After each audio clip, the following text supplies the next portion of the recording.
ఓరు బాబాయ్ ఈ ఎండ వచ్చేసిందిరా. ఏటి ఈ ఎండ? ఏ అమ్మ, ఊర్లో ఎవడో లేడేటి?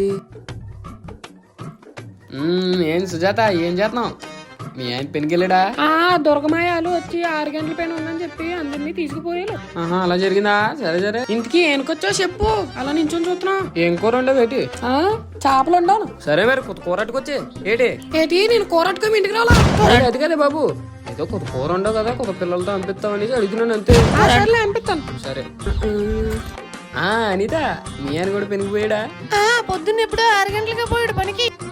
సరే గాని నువ్వేం కూర వండుతావు? నేను ఏ కూర వండితే కూర వండే వాళ్ళు ఎవరు లేక నేను చేసుకుందామంటే నీకేం పెళ్ళి అయిపోయింది. సర్లే, కొత్త కూర అనిపించచ్చు కదా. ఏంటి ఏం కూర? ఆనంగా.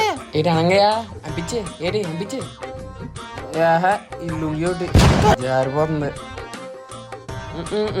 గీత, నువ్వేం చేస్తున్నావు? అయ్యి బాబా, నువ్వేంటి ఇలా వచ్చావు? మా ఆయన పనికి వెళ్ళలేదు. ఓ అమ్మో, సరే పోతానే. Bye bye.